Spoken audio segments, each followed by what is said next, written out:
Oke, selamat pagi teman-teman semuanya. Ketemu lagi dengan saya Surya MS Trade and Investment. Oke, baik teman-teman. Pagi hari ini saya menyampaikan informasi untuk market update ya. Teman-teman, yang saya lihat dari ini untuk kondisi market di Amerika ya. Kondisi market di Amerika adalah terjadi kenaikan volatilitas ya. Nah, teman-teman bisa perhatikan yang warnanya biru ini. Ya, yang warnanya biru ini adalah merupakan indeks yang warnanya biru ini teman-teman ya, yang saya beri warna candle ini adalah indeks VIX ya. VIX itu boleh dibilang indeks volatilitas ya. US Volatility Index ini adalah ukuran dari volatilitas pasar ya. Apabila ini naik, biasanya ada kecenderungan market untuk turun ya.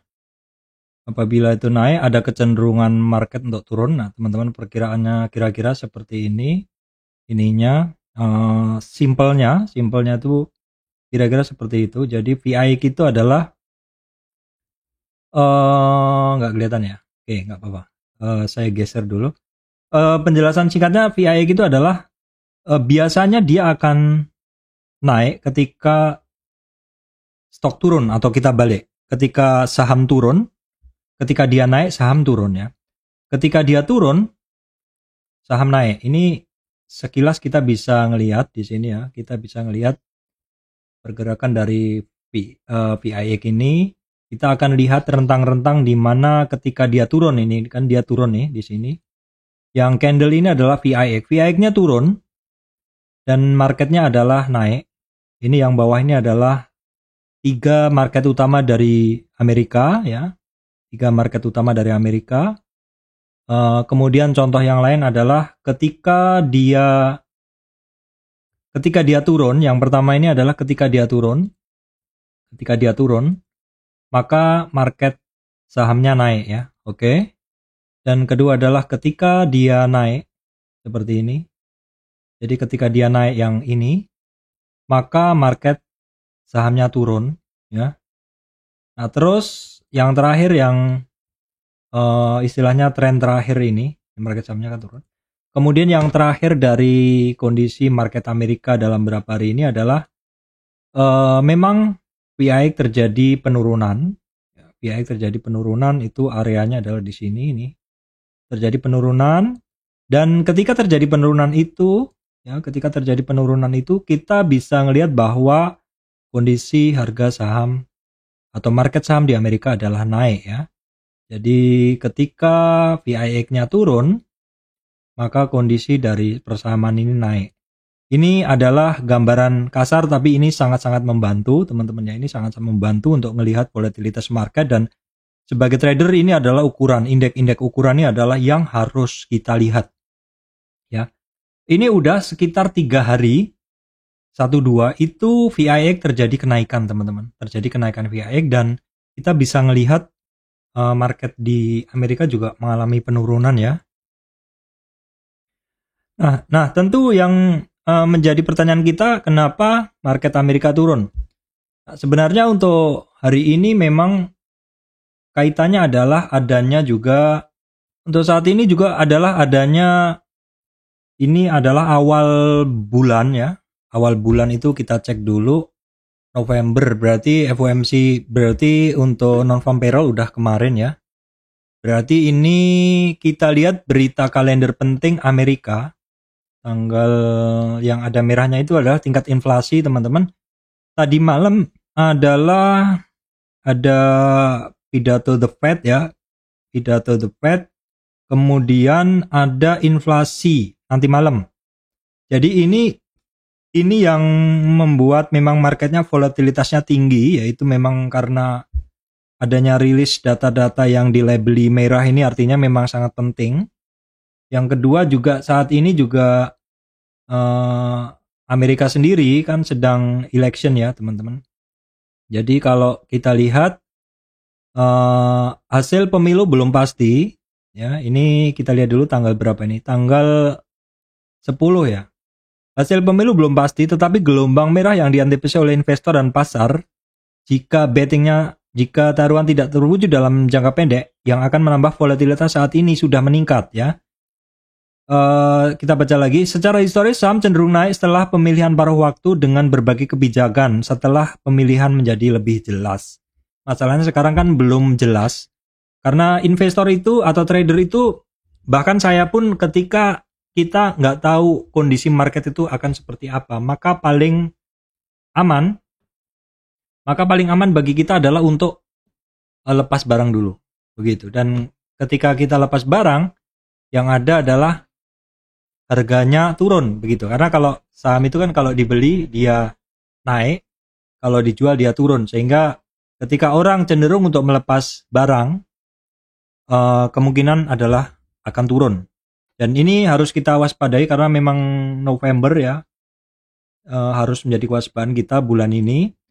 Oke, kita lihat dulu ininya ya. Kita lihat dulu mood marketnya sepanjang intraday Amerika kemarin. Kita bisa ngelihat bahwa moodnya itu adalah cenderung melemah terus untuk Dow Jones tadi malam. Ini dalam 5 hari memang dia sudah naik terus turun. 5 hari dalam 1 bulan dia retracementnya baru sedikit ya. Kemudian untuk SP500 dalam sehari juga tendensinya adalah cenderung melemah ya. Dalam 5 harinya dia juga sudah sampai separuhan. Karena memang untuk SP500 ini tidak setinggi Dow Jones ya naiknya. Dalam sebulan juga udah cukup dalam ya. Kemudian untuk Nasdaq-nya, Nasdaq juga mood intraday-nya cenderung turun. Dalam 5D-nya cenderung juga jauh lebih lemah daripada Dow Jones karena Dow Jones paling bagus. Kemudian dalam 1 bulannya dia memang jauh lebih dalam seperti itu.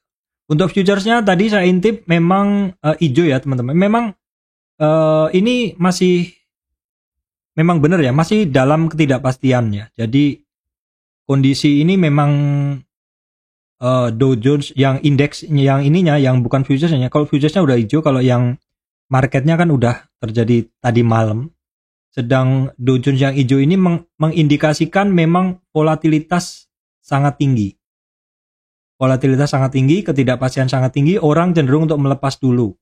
Ya. Jadi memang ya kalau teman-teman tidak suka dengan ketidakpastian seperti ini, lebih baik adalah stay cash. Ini bisa terjadi juga di market yang lain ya teman-teman. Kenapa? Karena ya intermarket itu juga ada korelasinya seperti itu. Kemudian kita juga tengok sekarang. Kita coba tengok sekarang DXY teman-teman. Ini adalah indeks DXY atau indeks. Kita hapusin dulu deh, kita hapusin dulu. Jadi indeksnya ini juga mengalami penurunan, kenaikan maksud saya. Indeks dolarnya mengalami penguatan ya, artinya memang dolarnya menguat. Ini inflasinya belum dirilis ya teman-teman. Inflasi Amerika belum dirilis. Kalau dirilis kita belum tahu hasilnya seperti apa. Belum dirilis pun sudah ada peningkatan. Ini istilahnya dia naik lagi ke sebentar saya betulkan ya. Kira-kira begitu di DXY ini berada di support ya, support dari uptrend price channel. Kalau misalkan dia rebound berarti confirm itu sebagai support ya, ini sebagai support dari uptrend price channel. Ada satu potensi kenaikan, artinya dolarnya menguat dan biasanya saham juga akan turun. Kemudian kalau di sini US 10 years bond-nya ketemu resistan sekitar 3 hari yang lalu, ini ada retracement ya. Tapi secara tren dia masih naik. Kemudian kecemasan pasar ini udah kita lihat, ini kita pantau terus. Terus kemudian kondisi dari komoditasnya sendiri saat ini dia ada penurunan. Terkait komoditas, indeks dari komoditas memang turun. Ini inline dengan harga-harga komoditas yang kalau kita lihat ini ada kecenderungan turun. Teman-teman bisa ngelihat crude oil dia ada di 85 ya. Kita pecah dulu crude oil, kemudian coal ya. Coal di 330 ya teman-teman. Jadi ini crude oil ada kemarin resistan 92 nggak mampu ditembus. Ini ya, kemudian ada beberapa support yang sebelumnya ya ini ada di sekitar 81, sekarang 85 teman-teman. 85 kan support 86 jebol kemarin. Support 86 jebol di sini. Terus kemudian kalau misalkan dia turun lagi ada support lagi 82, sekitar 82 untuk crude oil ya. Terus kemudian untuk natural gasnya juga turun, coalnya juga masih semakin turun ya teman-teman. Jadi harus hati-hati, jangan masuk dulu karena memang tren-tren saham-saham goalnya masih pada turun ya. Terus apalagi kita lihat dulu yang mau saya sampaikan tadi adalah ini. Di sini kondisi ini ya teman-teman. Jadi ini adalah Newcastle Coal Futures. Ini adalah kontrak futures ya. Ada beberapa kontrak ini yang saya ambil. Tapi secara umum ada beberapa kontrak bentuknya sama. Jadi semuanya adalah breakdown dari MA200 ya. Ini teman-teman ini MA200. Teman-teman mungkin yang pengikut lama di channel saya udah tahu bahwa saya itu menggunakan MA200 untuk membatasi area ya. Jadi area yang berada di atas MA200 adalah merupakan bull area, sedangkan yang berada di bawah MA200 adalah bear area ya. Itu adalah tren yang boleh dibilang cukup menjadi fundamental. Tren yang cukup penting.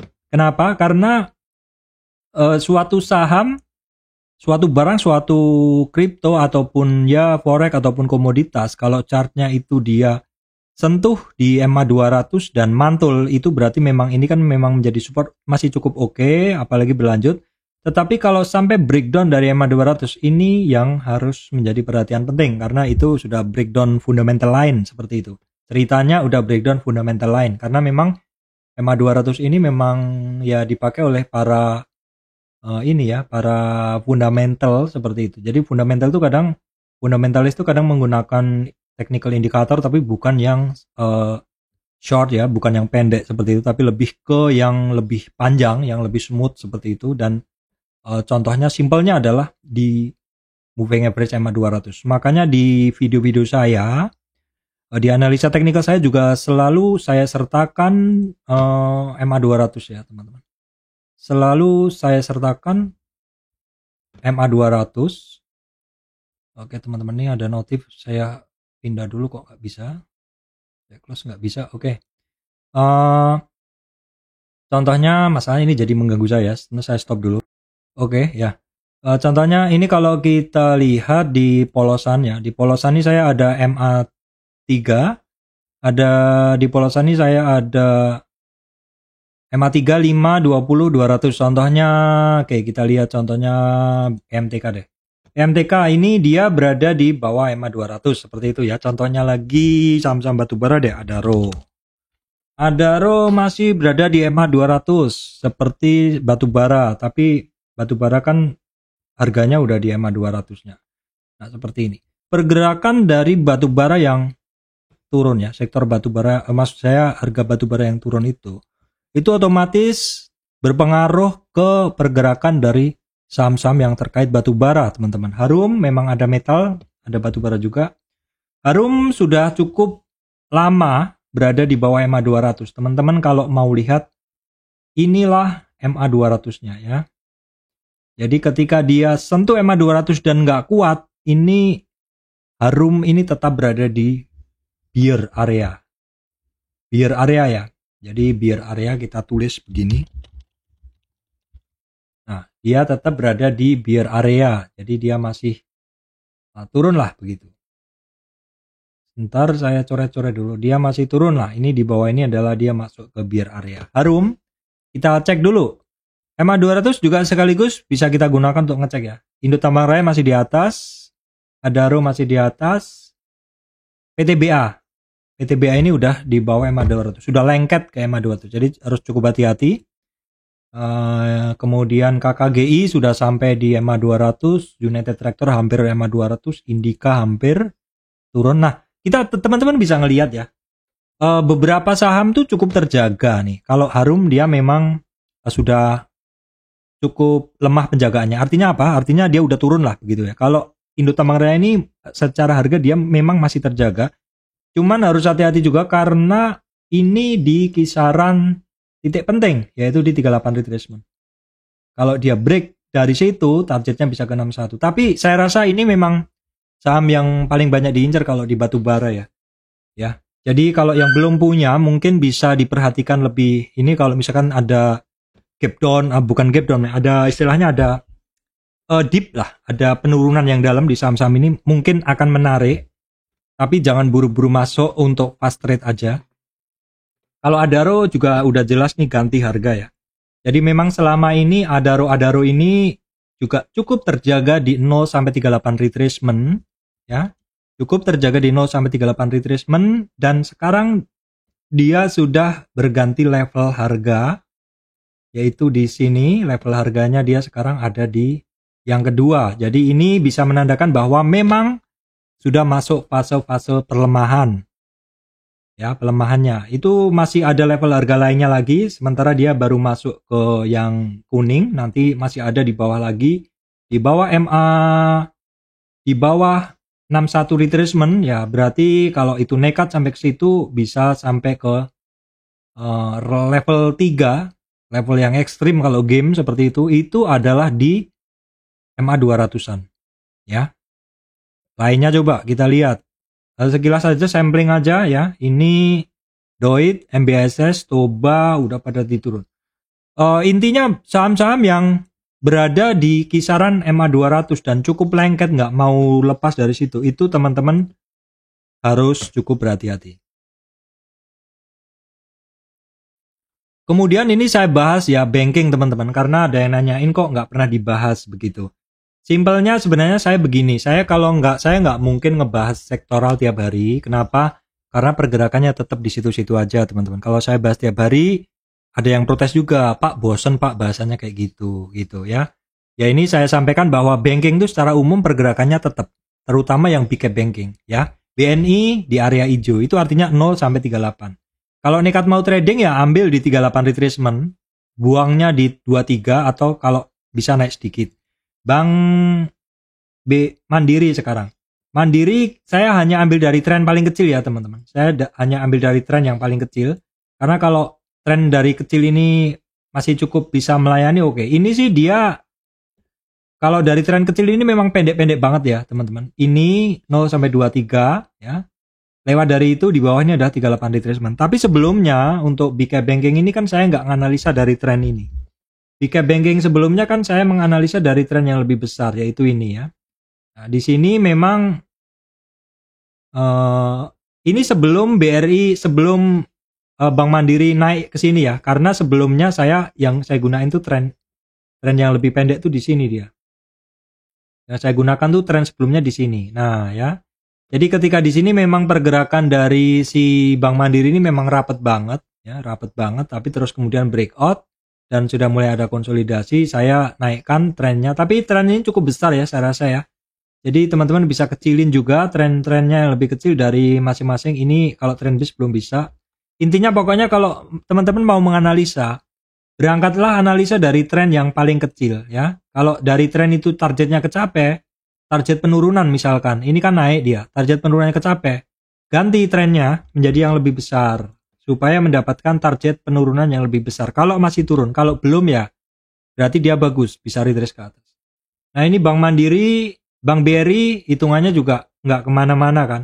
Memang sepertinya big cap banking ini teman-teman pada menunggu something. Menunggu apa Pak?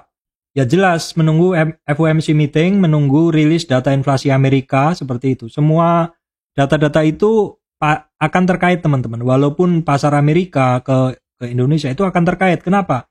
Ya karena memang kaitannya suku bunga, inflasi, dolar, kekuatan dolar itu akan berpengaruh ya ke pergerakan market. Apalagi seperti sekarang ini ya, seperti sekarang ini. Kalau kondisi tenang-tenang saja, inflasi terkendali, suku bunga terkendali, komoditas terkendali, mungkin teman-teman bisa sedikit abaikan hal-hal tersebut. Tapi kalau untuk sekarang, kalau bagi saya, kalau memang nekat mau trading, short term trade ya, tapi kalau untuk mau trading tetap harus melihat indikator-indikator dan kondisi-kondisi luar tadi semuanya. Tapi kalau memang mau hot, saya rasa sih harus cukup berhati-hati karena memang kondisinya volatilitasnya sedang tinggi. BCA juga nggak kemana-mana, BTN hitungannya juga nggak kemana-mana kan teman-teman. Kalau BTN ini second layer-nya ya, second bank-nya lah istilahnya. Seperti itu. Kemudian Bank Danamon juga saya kemarin sempat masuk tapi akhirnya harus buang. Ya karena ketika dia sudah di area-area yang saya prediksi dia mantul, ya kenapa? Karena di 61 sudah cukup terpola. Kira-kira kemungkinan geraknya kan di sini. Tapi ternyata masih cukup lemah, masih konsolidasi dulu. Nah, kita lihat trennya juga. Secara tren memang belum ada cross up plus DI minus DI, jadi memang dia belum powerful ya, seperti itu. Kemudian BNG aja yang ya BNG juga masih dalam kenaikannya. Jadi memang harga-harga banking ini memang lagi sebagian ada di puncak, sebagian retracement, sebagian dalam rentang yang sama begitu. Terus kemudian kalau grup-grup penin kan udah retracement ya. Ya wajar teman-teman ya, semuanya ada siklus. Ketika suatu kenaikan pasti akan ada penurunan. Dan penurunan PNBN ini udah sampai 50% dari tren naiknya. Kita tinggal tunggu dalam berapa hari ini. Akankah dia turun lanjut atau naik ya? Karena udah sampai di 50 retracement. PNBN ini oke. Pergerakan cukup oke. Kalau PNLF ini kan sudah dalam ya. Sudah sampai 61 juga sih. Itu juga area cukup oke. Nah, PNBS ini secara tren dia nggak begitu bagus. Lebih bagus yang PNBN tadi, PNLF ya, PNIN ya cukup oke sih, lebih oke seperti itu. Itu kira-kira memang bahasan untuk banking memang nggak kemana-mana ya. Kalau digital bank hitungannya juga sama sih, hitungannya juga sama. Beberapa aja ada upside tapi tidak lanjut. Kemudian yang lainnya sepertinya saya bahas ya teman-teman, udah saya bahas. Nah kemudian untuk call itu yang ada yang nitip ya. Ada yang nitip saham call MBSS kita coba kita singkirkan dulu yang Fibo ini, yang hijau ini adalah 50 retracement-nya. Tinggal sekarang kita ambil tren paling kecil ya, tren paling kecil itu yang ini aja. Dalam tren naiknya ini koreksinya dia udah sampai di lewat 38 ya, kemudian sudah sampai di 61, dulu udah ada pantulan. Nah kalau dia mantau dari 61 seperti ini, targetnya adalah di 1347 atau di 3802. Jadi kalau misalkan teman-teman masuk di 1250, waspadanya di 1295, kemudian di 1347. Kemungkinan pergerakannya akan seperti ini. Ini apabila kita melihat dari tren naik, baru kemudian kita cari tren turunnya ya. Tapi kalau kita lihat dari sisi kenaikan dia, kita bisa ngelihat dari sudut pandang yang lain ya. Yaitu dari tren turun ini kita cari reboundnya ya. Tren turun ini kita cari reboundnya gini. Nah ceritanya adalah dalam tren dia turun ini ya, kan nolnya di bawah karena retracement. Tren utama adalah turun yang kita analisa. Ketemu swing low di sini dia rebound ke atas. Maka ini resistannya dia ada di 1277, 1322, targetnya sementara di 1350. Sama nggak kira-kira dengan Fibo yang satunya tadi? Fibo yang tarikan dari sini sama nggak? 50 retracement-nya. Ya 50 retracement-nya. Jadi begini, kalau yang di Fibo satunya ini, maka pergerakannya adalah dari 61 sampai ke 38. Ya kira-kira memang targetnya hampir sama. Ya di sekitar 1339, 1340 sampai 1360. Target kenaikannya sementara begitu. Bisa lebih Pak, bisa lebih dan bisa kurang. Tergantung kondisi market MBSS ya. Kemudian tadi yang ditanyakan Toba juga, kalau Toba masih sama ya. Kalau kita lihat trennya memang cenderung turun. Mungkin bisa kita analisa dengan ADX. Secara ADX memang tren dia tuh tren merahnya nongol nggak? Merahnya nongol. Artinya apa? Artinya dia trending. Tetapi birunya nggak ada nongol. Artinya dia tidak ada cross up. Cross up plus DI minus DI. Jadi arahnya turun. Artinya merahnya itu adalah dia trending tapi arahnya turun. Yang benar adalah yang merahnya nongol, birunya nongol. Begini baru benar. Kalau ini nggak ada ya. Kemudian tadi lupa juga saya bahas yang apa tadi ya? MBSS ya. MBSS ini secara tren sih udah bener, cuman kurang tenaga aja ya. MBSS Toba MBAP ya. MBSS Toba MBAP. Ini teman-teman yang nanya ya. MBAP sekilas saja langsung secara tren kuat, merahnya nongol, tetapi arahnya turun ya. Jadi MBAP ini akan bener arahnya bila seperti ini, seperti tren-tren yang di sini. Ya, yang bener arahnya yang di sini nih. Ya, terus yang bener arahnya lagi yang di sini. Ini bener arahnya ya. Yang benar arahnya lagi, yang di sini ini benar arahnya. Oke, kemudian di sini juga benar arahnya, tinggal kita samain yang di atasnya. Berarti kira-kira di sini ya. Oke. Terus kira-kira lagi di sini. Jadi indikator ini confirm ya. Confirm itu artinya bisa memberi kita peta pergerakan dia sih kemana gitu. Tetapi indikator ini untuk masuk dia agak telat. Jadi memang sebaiknya kalau kondisi market yang sangat trending memang bagus. Penggunaan indikator ini bagus untuk mengukur kekuatan tren itu di berapa. Tapi kalau untuk fast trading, teman-teman mungkin bisa tanpa indikator ini. Karena kalau menggunakan indikator ini perlu beberapa candle harus nongol ya teman-teman. Kemudian ada yang nanya lagi. BSSR jelas di sini merahnya nongol. Artinya apa? Artinya trennya kuat. Tetapi birunya nggak nongol, berarti trennya turun ya. Jadi di sini trennya masih kuat tapi trennya turun ya. Ini trennya turun ya. Oke, jadi harus menjadi kewaspadaan. Nah, kemudian kalau contoh kayak BSSR, kapan dia bagusnya? Bagusnya kalau birunya nongol, merahnya nongol seperti ini. Birunya nongol, merahnya nongol itu kalau saya garis itu di sini. Nah, kalau saya garis itu di sini sampai kira-kira di sini ya. Kira-kira di sini kalau kita gambar. Nah, ini juga teman-teman harus cukup waspada karena walaupun trennya naik, tetapi di sini peak dari trennya itu makin menurun ya. Artinya apa?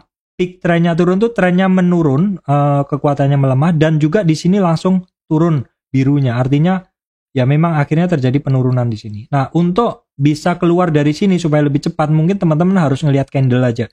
Kalau di sini kira-kira support di 38 kira-kira udah jebol, langsung aja keluar karena ini juga lebih kencang. Nah, ini juga harus dikonfirmasi dengan volume ya teman-teman. Artinya kalau terjadi penurunan dengan volume besar, mungkin teman-teman harus ekstra cepat untuk keluar kalau harga teman-teman jauh di atas begitu.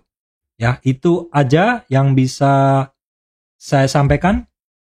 Saya cek dulu nih ada tambahan yang minta dibahas untuk Malindo, Fitmil dan Java. Oke, saya cek dulu ya. Malindo Fitmil secara pergerakan, teman-teman, dia saat ini adalah merupakan 0 sampai 23 area spekulatif, area entry yang pertama ya. Nih 513 sampai 550. Kemudian yang kedua 570 ini atau 38 retracement ini masih merupakan resistan dia yang kuat. Kenapa? Karena sudah dicoba berapa kali? 1, 2, 3, 4 candle teman-teman. 4 candle dalam rentang sekitar hampir 3 minggu. Artinya ini cukup berat di 570. Begitu ya. Kita lihat sekarang trennya untuk. Nah, ini trennya memang belum jelas. Kenapa? Karena di sekitar 2 minggu ini merahnya nggak nongol. Memang arahnya udah cukup benar, tapi powernya nggak ada. Mungkin bisa kita lihat dari sisi volume, memang karena volumenya nggak ada. Kalau volume nggak ada, itu nggak ada dorongan teman-teman. Karena bahan bakarnya itu volume. Contohnya gini loh. Ayo kita ke sana, kita nyerang gitu. Tapi nggak ada yang datang, kan ya nggak powerful kan gitu. Ayo kita maju gitu kan. Kita kunjungi, kita geruduk lah gitu. Tapi nggak ada yang geruduk, yang nggak ada volumenya, ya nggak ada tenaganya, nggak ada damage-nya kan gitu. Ceritanya kan begitu teman-teman. Istilahnya ini tak pukul gitu, tapi pelan aja ya, yang nggak ada tenaganya, nggak ngefek teman-teman kan gitu. Nggak ada kalau istilahnya energi. Kalau di pelajaran fisika itu teman-teman ini kan ada energi kinetik ya. Energi kinetik itu kan rumusnya adalah setengah massa dikali kecepatan velocity dikuadratkan kan gitu. Nah, jadi kalau volume atau massa dalam kilogram ini nggak ada, biarpun energinya ini kecepatannya cepat, ya nggak gitu rasa gitu loh. Ini kan memang ada yang mempengaruhi energi kinetik, yang mempengaruhi pergerakan ini kan velocity, kecepatan ini kan punya arah kan, vektor kan. Sedangkan massa ini volume, skalar kan gitu. Jadi kekuatan dari energi kinetik kenaikan suatu saham itu kan tergantung volumenya dan arahnya. Kalau volumenya bener gede, arahnya naik, itu naiknya bener. Kalau volumenya turun, kecil, biarpun kecepatan naiknya tinggi, itu kempes saja nanti. Nah, begitu kira-kira penjelasan pelajaran fisika kali ini, teman-teman ya. Kemudian ada Java. Nah, Java volumenya sih cukup naik, tapi nggak begitu tinggi juga sih. Nah, indikator jelas terbaca momentum yang biru ini bermain di bawah 0, artinya memang tenaganya nggak niat banget turun, naik, bergerak. Kemudian kalau kita lihat dari ADX-nya juga terasa, ADX-nya sih awalnya tebel di sini, cuman arahnya nggak bener. Jadi ini secara arah nggak bener, arahnya turun, dan tenaganya turun, cukup besar. Itu aja yang bisa saya sampaikan, teman-teman. Silakan request, teman-teman. Saya kadang bingung ya, kondisi market gini mau bahas apa gitu loh. Nanti saya paksakan bahas, saya sebenarnya nggak mau kayak YouTuber yang lain membahas saham yang sebenarnya kok nggak prospek begitu. Tapi mau gimana, kondisi marketnya lagi kayak gini. Ya gitu aja teman-teman ya. Semoga video ini memberikan manfaat untuk teman-teman semua. Jangan lupa teman-teman, saya merasa yakin memang ini mood market lagi kurang bagus, juga membawa mood ke teman-teman semuanya. Sekali lagi pesan saya adalah everyday, tidak setiap hari adalah merupakan trading days. Artinya teman-teman kalau nggak dapat kondisi saham yang cukup bagus, jangan trading. Bener, sekarang ini agak susah untuk cuan. Kalau ya bisa cuan, cuman teman-teman harus benar-benar cepat bereaksi.